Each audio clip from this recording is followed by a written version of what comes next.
I want to acknowledge, before I acknowledge Ketan Verna and Kapwani Kiwanga, that I was born and raised in the unceded territories of the Sikkim and Sartlip Nation in the colonial construct of British Columbia, in the colonial and national construct of Canada.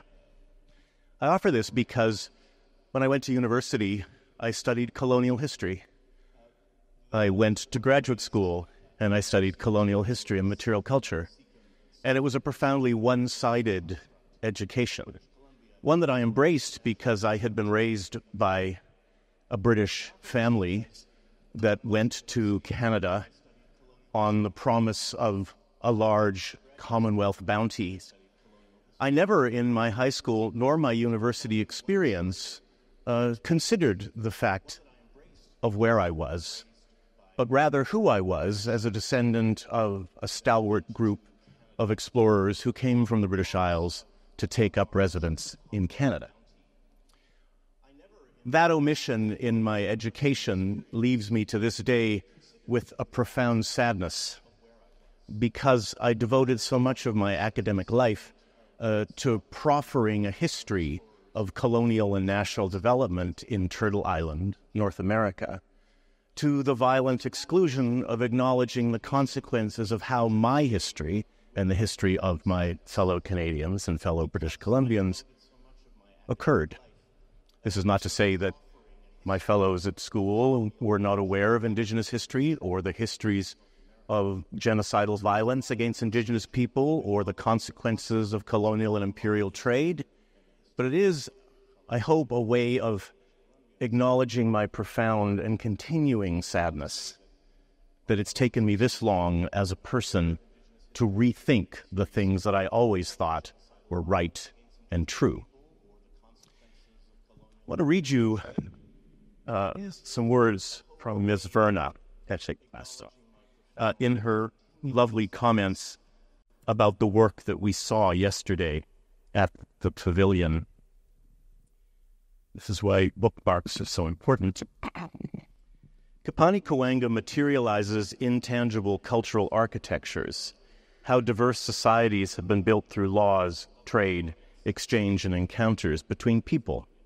Her site-responsive installation, Trinket, delves into material culture, commerce, and cultural transformation, considering how various forms of power are manifested, how the histories they suppress are often overlooked, and how they impact everyday life.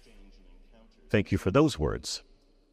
My work as a material historian turns on the argument that the objects that societies produce can serve as profound points of entry into the understanding of social relations, of systems of power, exploitation, identity, and culture.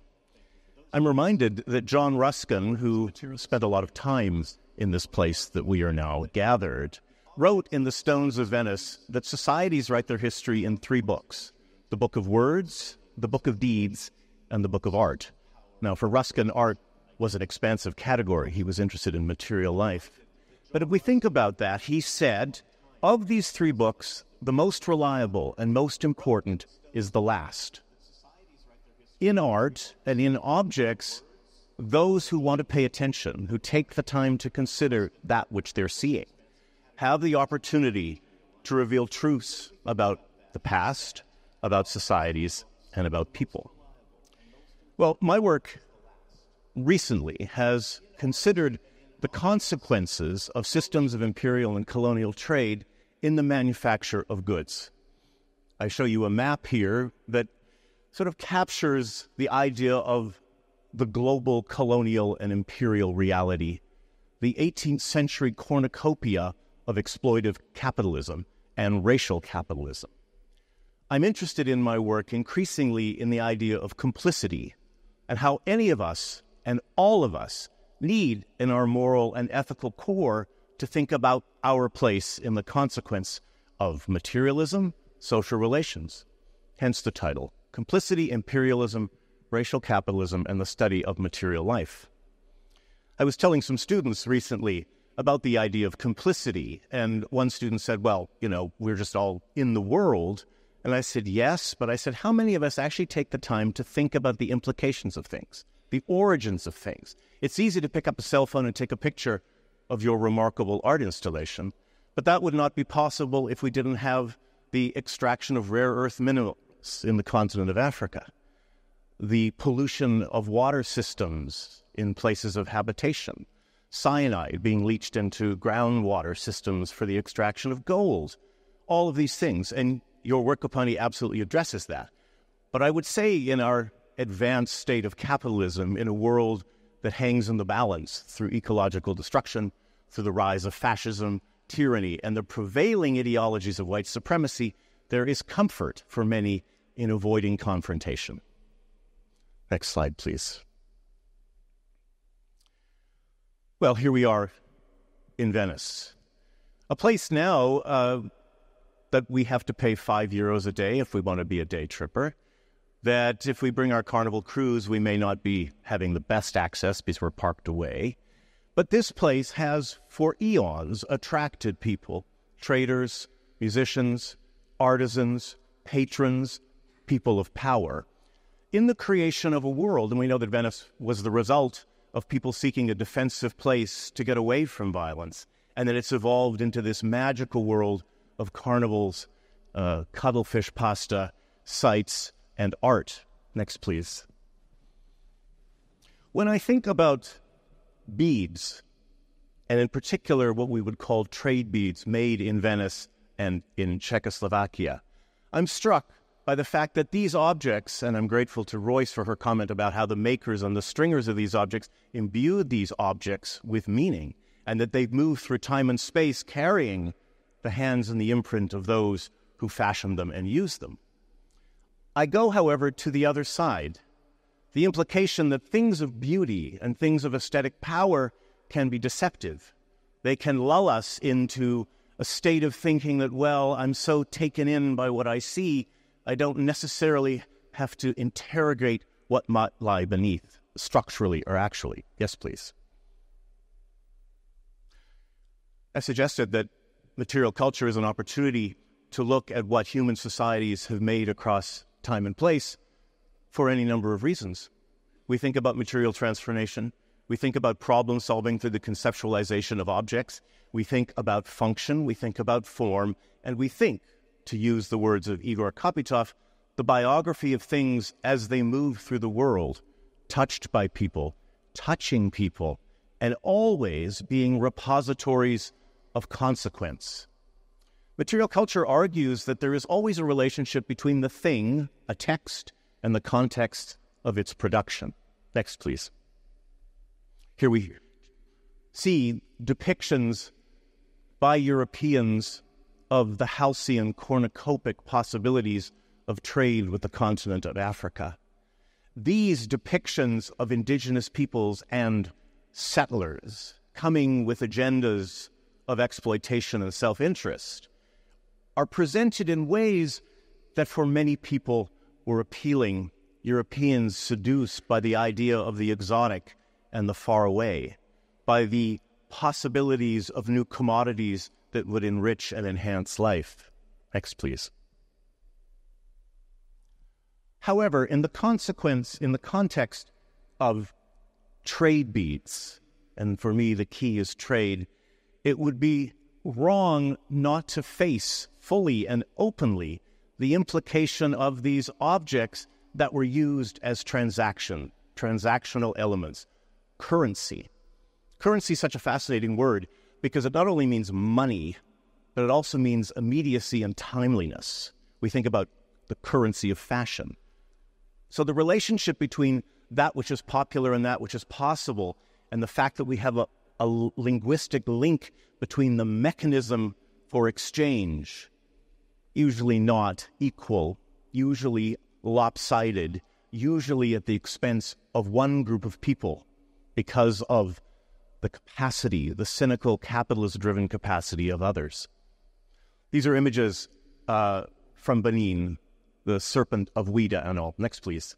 Showing the movement of captured human beings before their export into the circles of trade in what was called the Americas and the New World.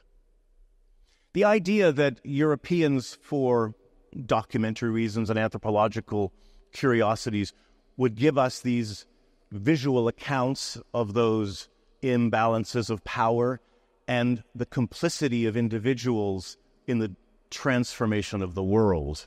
Next, please.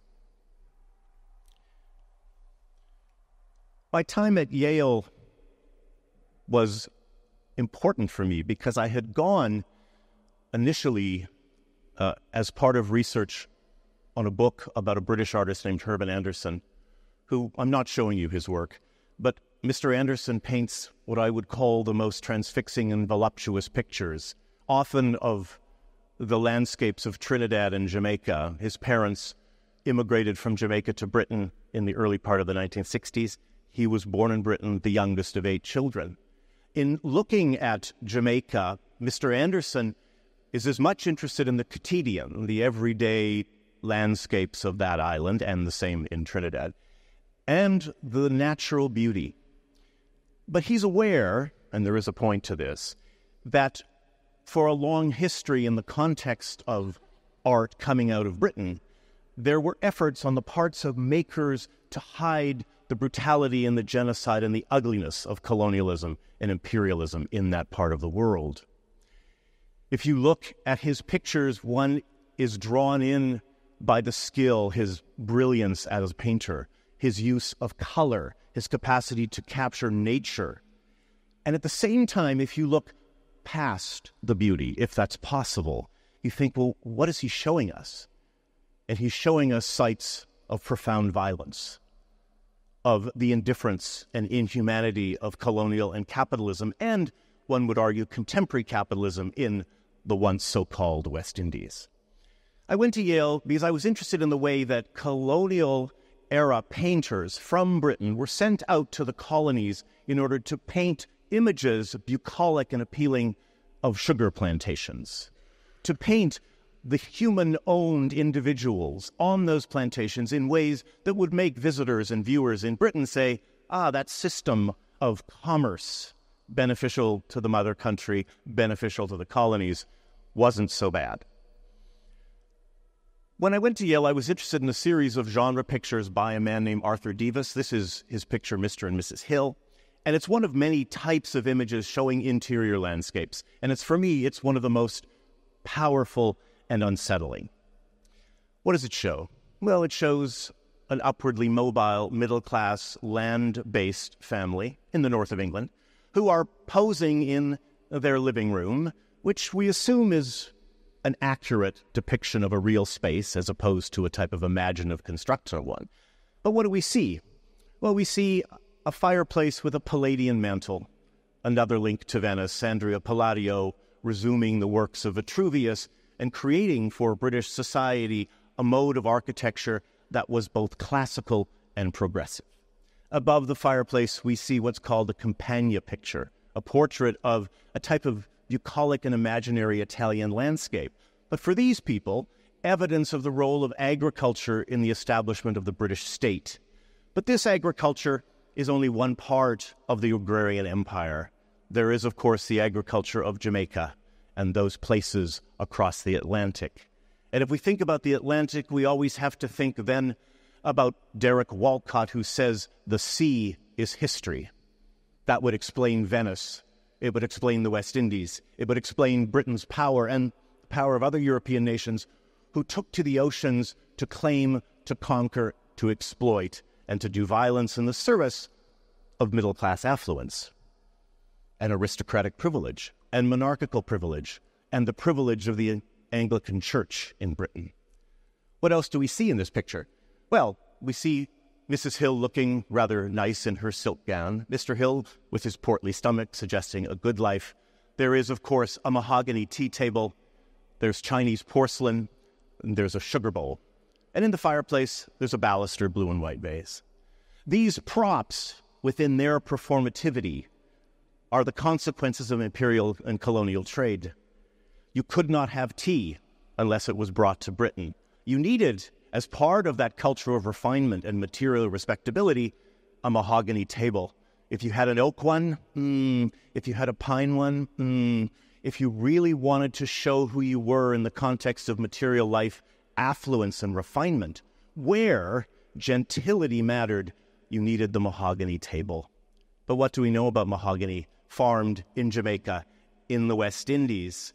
The owners of humans on the plantations that raise the sugar that sits on the table would move their human property from one country to another in order to cut the logs that then would be shipped to London or to Charleston or to Boston in order to fashion these objects in the Rococo style so that Mr. and Mrs. Hill and their ilk could sit very happily and very proudly surrounded by the objects as they performed themselves and as they performed colonial and imperial duty.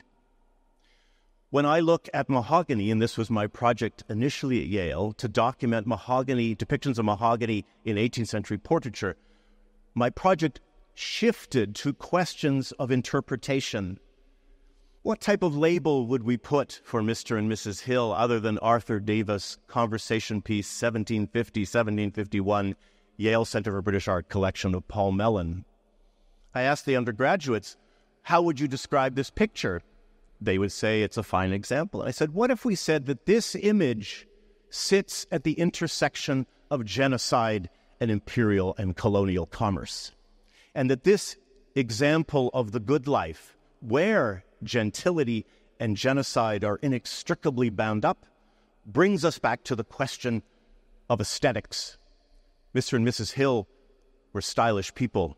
They knew from the pattern books being produced in London that if you wanted to pass muster with their betters, you needed to have all of the accoutrements of the good life. No instant coffee for this couple.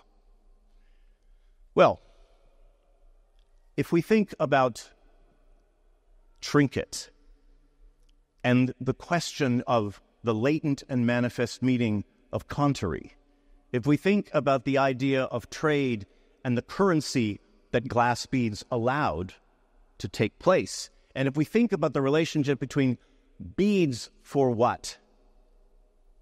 Oil, wood, gold, people. It raises to my mind the question about the aesthetics of complicity and the complicity of aesthetics. When I walked into the pavilion, and I had looked at it online and I had read about it and all of the acclaim so deserved because it's brilliant, I found myself feeling complicated because I thought, this is representing large systems of exploitation, generational histories of trauma, systems of exploitation, and yet I am sundered by its beauty. I have no doubt that Mr. and Mrs. Hill never gave 1 ounce of thought to where the sugar they bought and put in their tea originated, nor any consideration to where that mahogany table may have started its life, by enslaved diasporic and African people forced into brutal labor to cut the trees that would allow these people to sit in the lap of luxury. And in that sense, the aesthetic appeal of this room, one that I studied as an undergraduate, that I participated in because of my family's Anglophilia, because of the way that British Columbia was fashioned as an outpost of civilization in a wild new world, makes this both a compelling and vile object. As a historian, however, my task is not to denounce the past, but to interrogate it on its own terms. We all, in the context of scholarship, have an obligation to be unstinting in excavating the relationships and systems that define the unfolding of events. When I show my students this picture, I say, can you identify a piece of African or African-American material culture? Usually people say, well, no, this is a picture, looked like English people, white people sitting at a tea table. And it's like, but it's not. There's the material culture of South Asia. There's the consequence of forced labor.